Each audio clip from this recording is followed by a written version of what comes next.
Bonjour, je me nomme Joanne Brouillette, je suis agente de pastorale au diocèse de Trois-Rivières et je vous souhaite la bienvenue à ce 6e épisode de la série Traverser le deuil.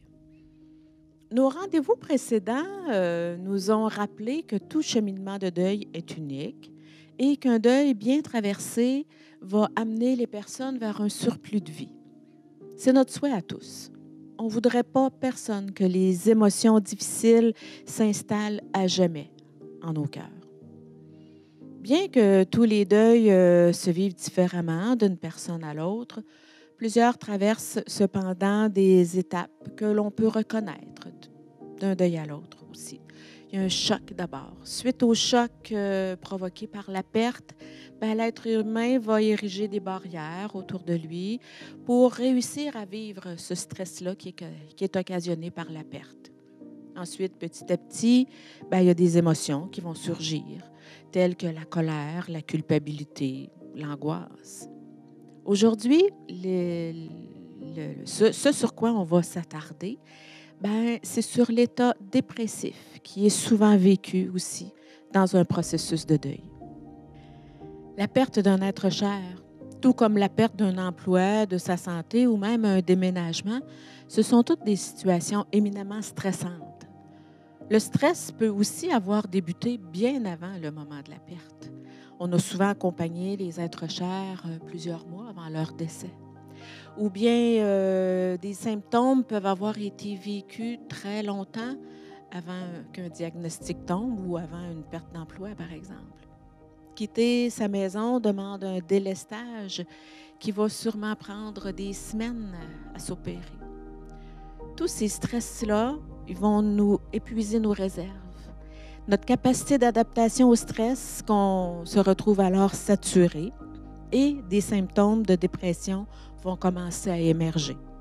On est tout simplement épuisé, physiquement, mais aussi psychologiquement. Comme si le corps et l'esprit manquaient subitement de souffle, de vie. Les symptômes de l'état dépressif, ils peuvent se décliner de plusieurs façons. Le sommeil. Le sommeil va possiblement être affecté en quantité et en qualité. On a alors l'impression d'être aussi fatigué quand on se lève que lorsqu'on s'est couché. On a l'impression de jamais récupérer. L'appétit va aussi être perturbé. On n'a pas faim. Il faut souvent se forcer pour avaler quelque chose. Les douleurs peuvent aussi apparaître. Mal de tête, crampes, des tremblements, sensation d'étouffer, nausées, gorge serrée, pincement au cœur. Ces symptômes-là peuvent d'ailleurs être les seules manifestations visibles de l'état dépressif.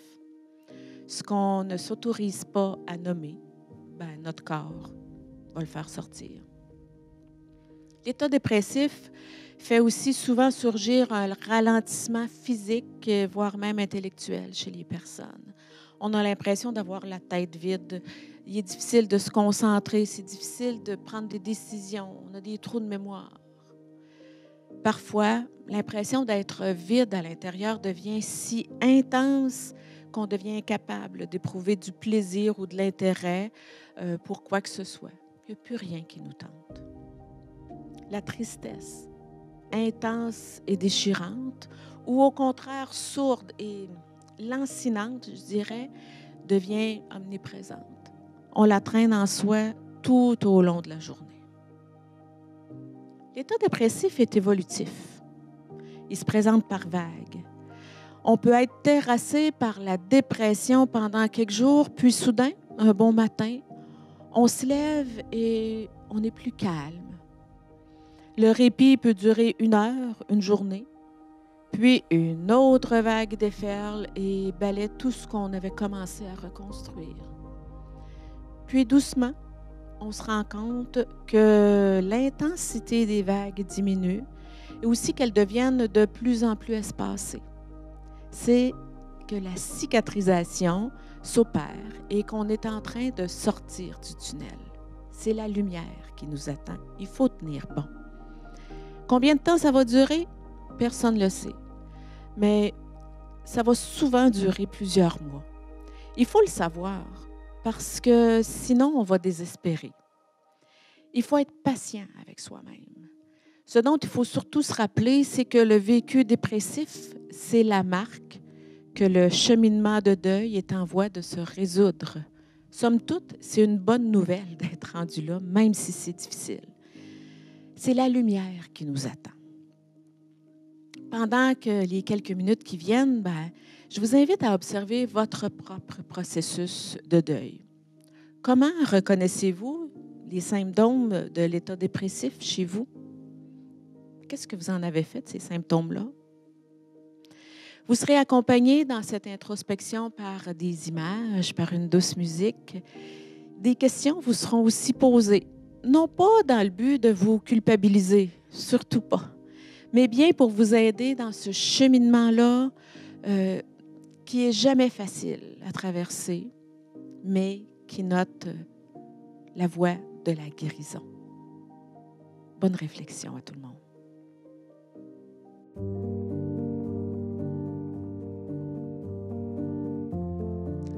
Quelle est la qualité de mon sommeil? Est-ce que je me lève aussi fatigué que quand je me suis couché?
Est-ce que j'ai faim?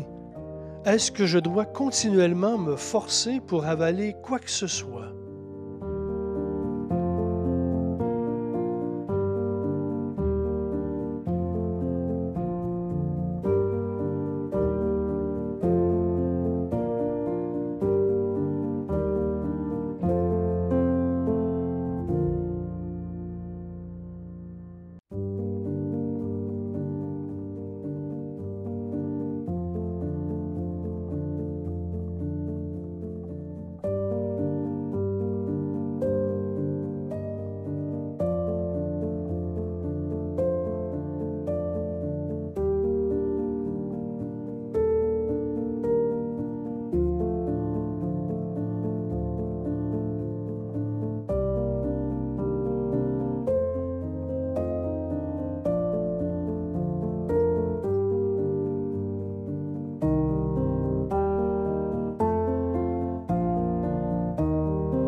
Est-ce que j'ai des douleurs physiques auxquelles je n'étais pas habitué? Mal de tête, crampes, sensation d'étouffer, nausées.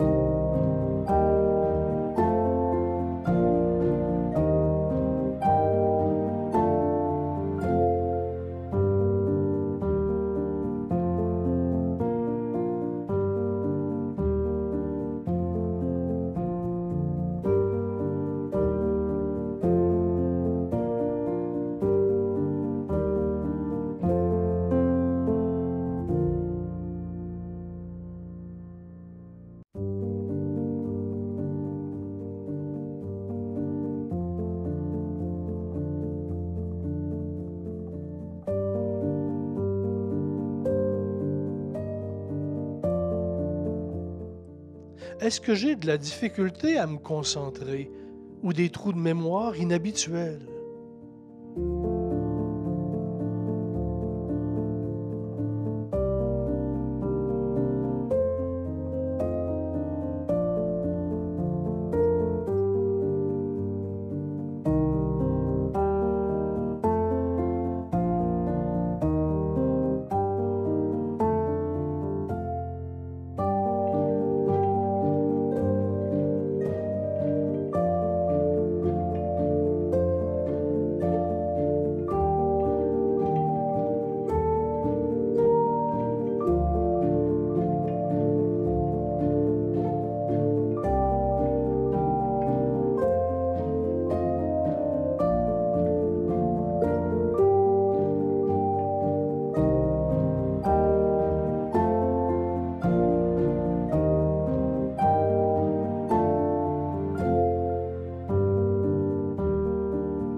Ai-je conservé mes champs d'intérêt? Est-ce que ça me tente de faire des choses ou de participer à des activités?